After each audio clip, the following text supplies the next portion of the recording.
pabalik ng Dr. Santos. Ang sabi sa akin nung napagtanungan ko, by November 16 na magbubukas. Ayan, galing ng Aquino station, punta ng Dr. Santos.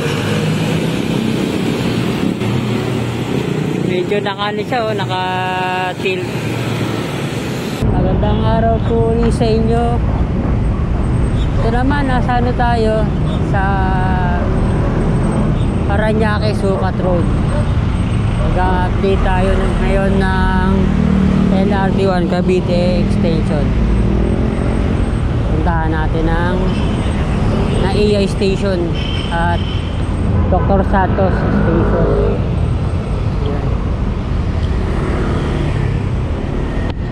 Teka, nire-redevelop pala tong parke dito. Ayan, no? Ayan.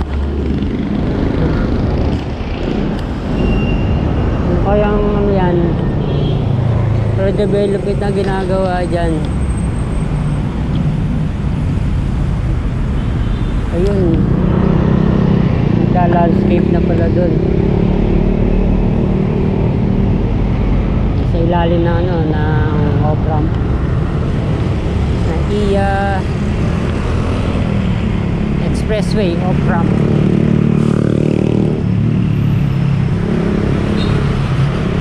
Nagaganda na. Ayan. Grabe yung spaghetti wires dito, saka yung poste. Asado pa rin siya, sa kalsada pa rin. Ito ang magandang i-redevelop ng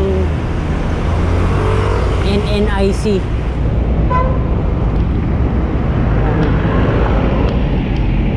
Ito rin, naayos na rin. Mga bagong pintura na yan, ha. Meron na kagad na mga improvements. Hinawakan na ng private.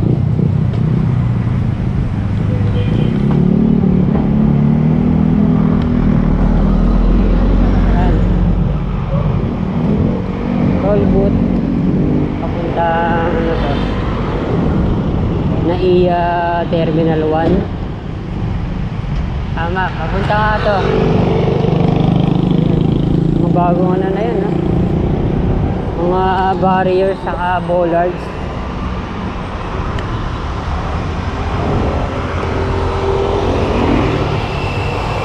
Mga 2 years lang to, marami na mababago dito.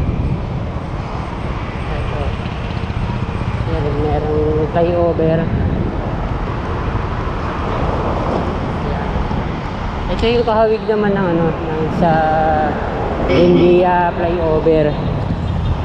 Ayun.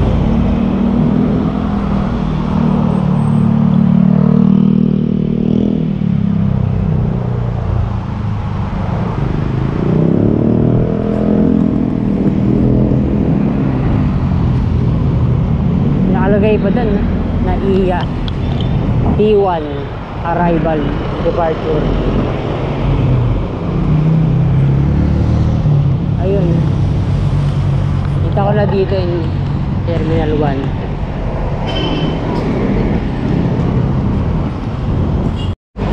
Tignan na rin natin tong waiting shed dito. Meron palang Parañaque Coliseum.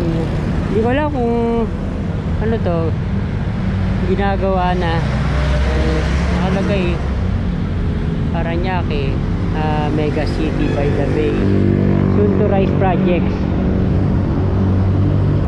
Meron ding ano, 4-story school building extension ng Polytechnic University of the Philippines, saka Women and Children Hospital. Hindi ko lang alam kung matagal na nakapaskil yan.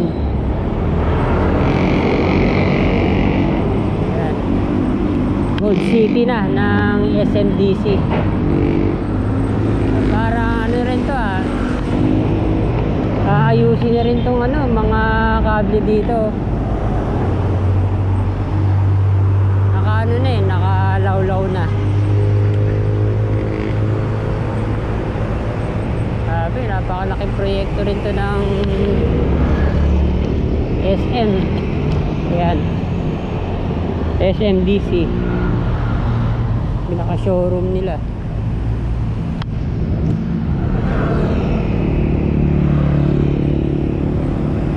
Gold City ang pangalan.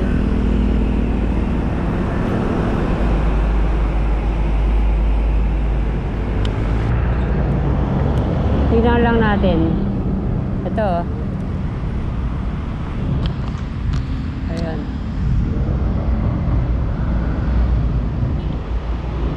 tingnan natin. Ayun, ang signage, Gold City, SMDC Gold City.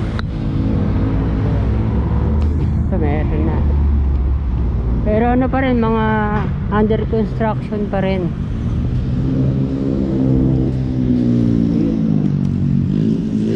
Dami nito.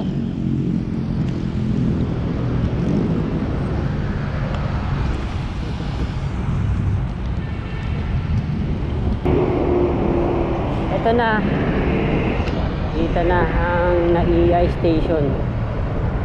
Ayan,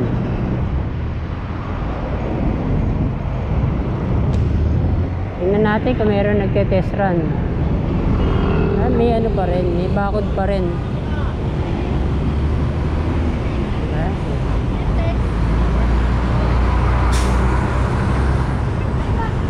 Ayun, meron ng signage, Ninoy Aquino.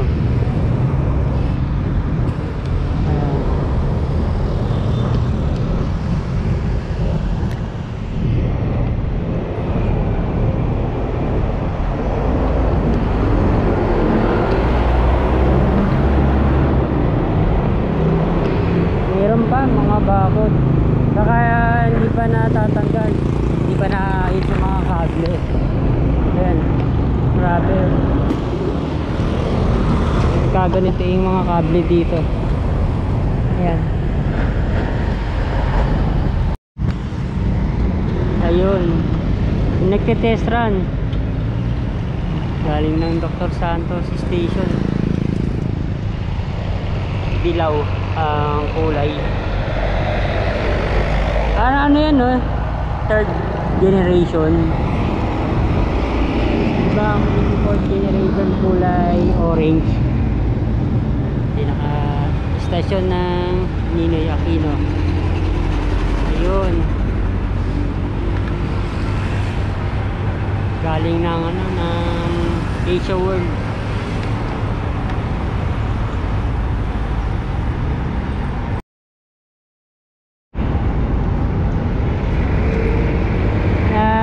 Research ko by mid ano pa, November pa ang opening.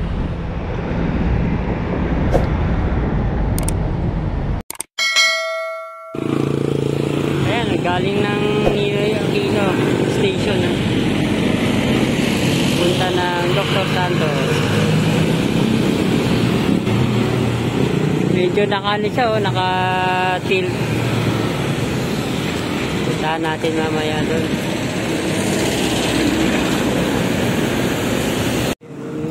Gedli. Sana maayos din to. Alam ko ano to, Estero de Tripa de Galina pa rin. Para siyang ano, no, ilog. Wala pa siyang linear park.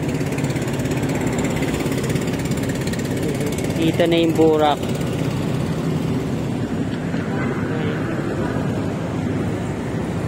Tara, puntahan na natin ang Dr. Santos.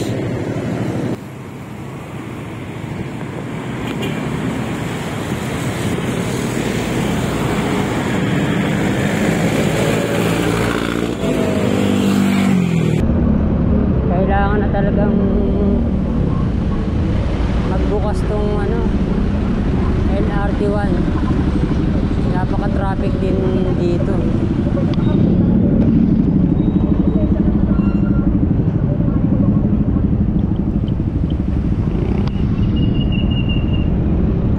Kahit saan yata ng lugar, matraffic.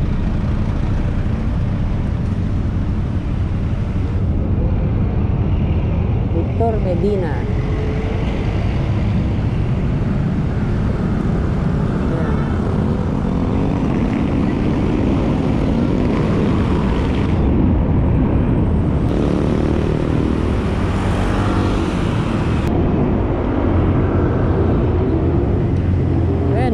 Signage. Ayan. Tingnan natin. LRT1 Cavite Extension Phase 1. Yun. Ano na oh? Redemptoris Asiana na. Tawag. Osmia Road. PITX. PITX. Ang nakalagay naman doon. Asiana. Asia World PITX. Tapos Ninoy Aquino Avenue at Dr. Santos. Formerly Sukat.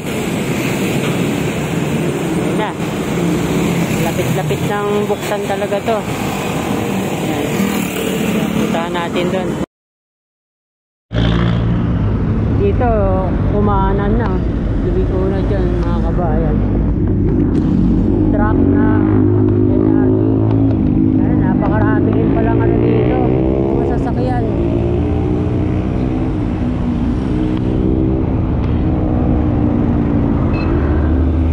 Overpopulation talaga ang problema. Parang kahit ang lugar na traffic na. Pati mga gilid ng mga bundok, mga estero, punong-puno na ng mga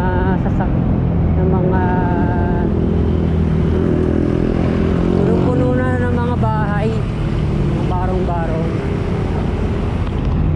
Tingnan natin dito. Ayan, nilagyan ng pader.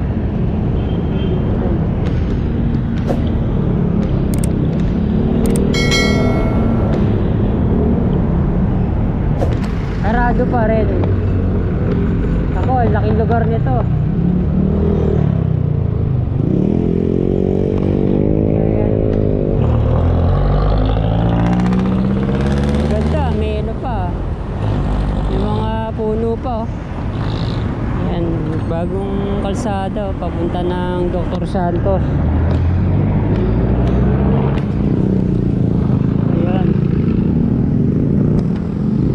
Pwede maglagay ng mga ano dito, no? Mga tindahan. Bagong baklaran to mga kabayan. Ay ito, laki pa nito. Yan, laki pa oh.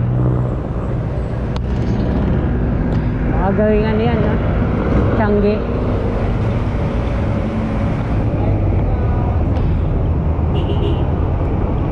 Ito yung Sukat.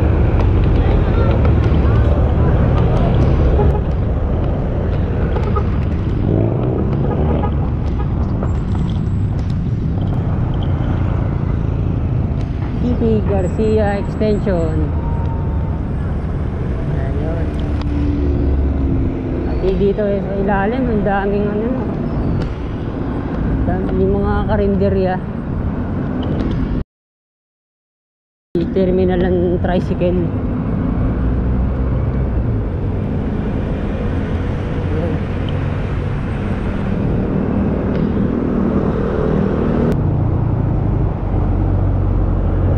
Parking na ano to ng SM City Sukat.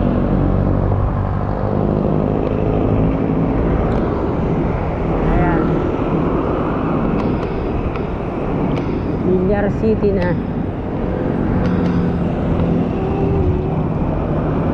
Napakalaking pa nito, mga lote nito. Ayan, merong nakatigil.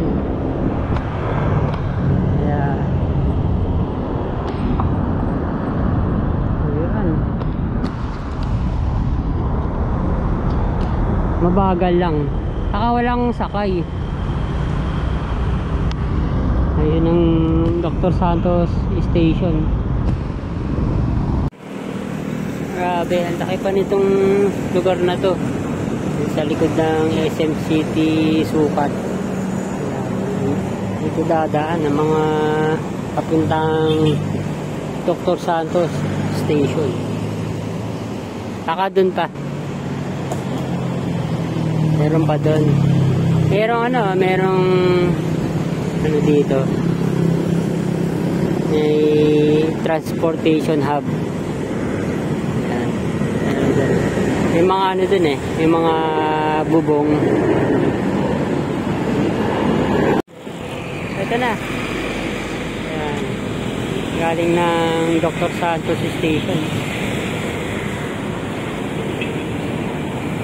Wala nang kasunod na ano yan na istasyon.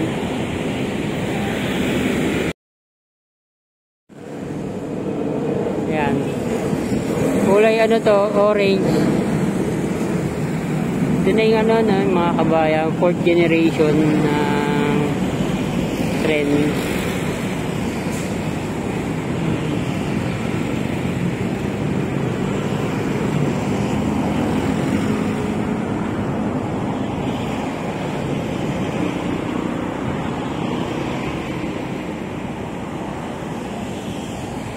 Ganito rin eh. Ayun.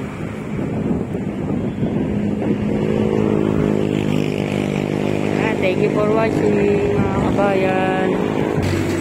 Kaya dito baka magkaroon ng mga ano dito, mga bahay. Mga vendors. Ayun, nilang nakahinto dun. Ayan.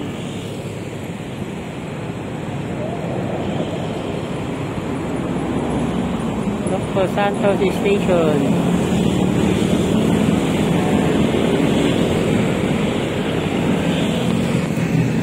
Bilangin natin. Coaches.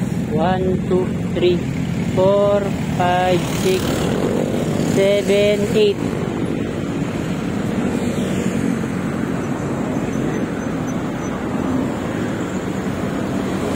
Hanggang dyan lang.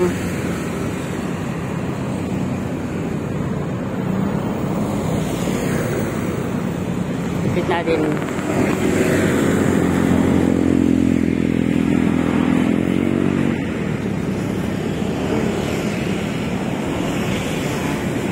Hanggang dyan lang. Hindi na natuloy hanggang sa Las Piñas, sa Pote, sa Nyog, Cavite. Sayang. Wala na dun eh. Hanggang dun lang. Pabalik ng Dr. Santos. Ang sabi sa akin nung napagtanungan ko, by November 16 na magbubukas.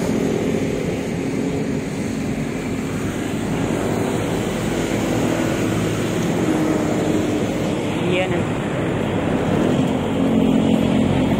Magagamit na rin ng mga tao.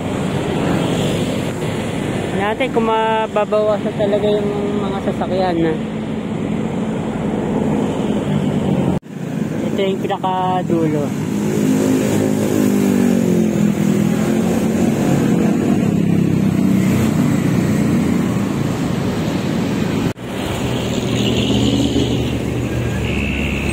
Nakatakot doon ah, medyo nakatagilid doon mga kabayan.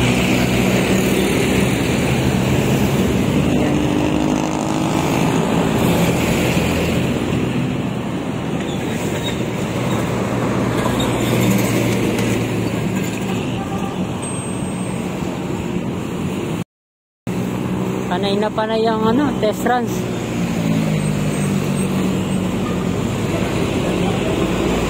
Sandali lang tumitigil tapos andar na uli.